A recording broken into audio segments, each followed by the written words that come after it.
So the very first memory that I have of Judge Scott was when he was a professor at the UB Law School. He was teaching a course called Trial Technique, and his class was probably the hardest one to get into because so many students wanted to be in his class because you felt like you were really going to get some real life experience and mentoring from him. He just always had an open door policy. Even when I would see him later on after I left the AG's office at events, he would look at you at the side of his eye and he'd say, you know, my door is still open and you can come over and we can talk. So he just really gave you a feeling of warmth, a feeling of connection, and a sense of pride, you know, for him to be on the federal bench as he was. It was really a fantastic feeling. I first met Judge Hugh Scott in the spring of 1981 when he hired me to join him on the staff of the New York State Attorney General's office. Our relationship quickly evolved into a professional adoption. He was the epitome of a mentor. He was my eyes and my ears. He looked out for me. He opened doors for me when he saw an opportunity to do so, and he made sure that doors that needed to be closed so I would not walk through them were closed for me. I grew up with Hugh Scott. We were in grammar school together and we went to high school together.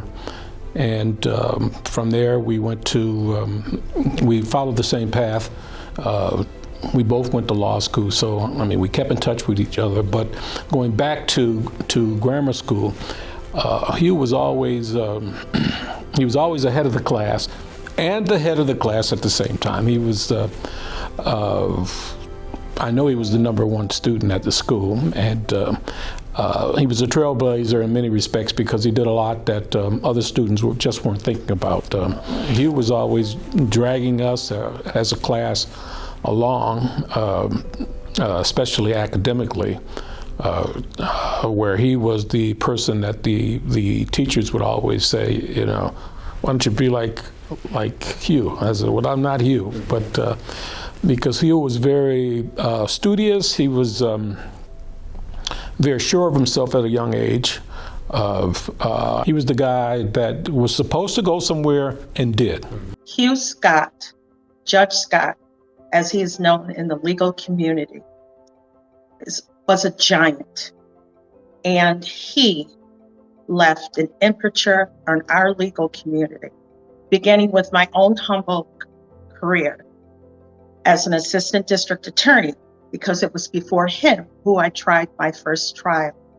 And my first judgeship in Buffalo City Court is memorialized by a photo that hangs in my office, where he is beaming with that beautiful smile that he always displayed. One, during the latter part of his term in federal court, he created reentry court, which was a means for federal defendants who had served out their time to reduce the amount of time they would be under federal supervision after the release by getting their lives in order to reenter into society. All the things we take for granted, having a driver's license, having your family taken care of, having a job. People who are just released from prison have to restart that, and the conviction often is a hindrance to that. So with a team of lawyers and professionals, the judge met with the defendants every week and basically tracked their progress through that 1 year of intense supervision.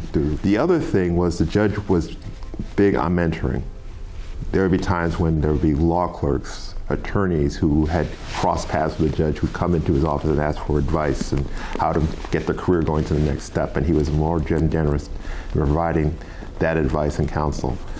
And one of the things I want to do going forward in my career is to try to do that same thing, to pay it forward, to help out the next generation of members of the bar, people in our community, to get them to go and step up and take over, ideally, my job someday. If you saw Hugh, you would think almost like in terms of him being bigger than life because of what he has achieved, but actually he was just one of the guys. So I think that you have to you can't always think that or think that someone else is so much that you can't relate to them, because that person is really, I found that if you're confident, they will be confident in dealing with you. So when I did well, he complimented me. When I didn't do well, he corrected me in a manner that allowed me to understand what I had done wrong and to grow from that experience. And most importantly, he promoted me and gave me an opportunity to move into a management level position at the State Attorney General's office. And because of Judge Scott's mentoring of me and sharing professional opportunities with me, he played a substantial role in the growth and development of my career and the achievements that I have been able to attain. I think his legacy is gonna live on for a long time. One of the things that his family wants to do is to start a scholarship in his name. And we are going to be looking for scholars at the University of Buffalo that exhibit the same types of values that he did, that want to give back to the community, that want to strive to do better for themselves and their family. So through that and through his family, his legacy will live on. He always did that which was right. In other words, in my view, he was a righteous man. And justice, mercy, all of those qualities, he was a judge's judge. And Hugh Scott will forever go down in history in Buffalo's legal community as the epitome of what a judge should be.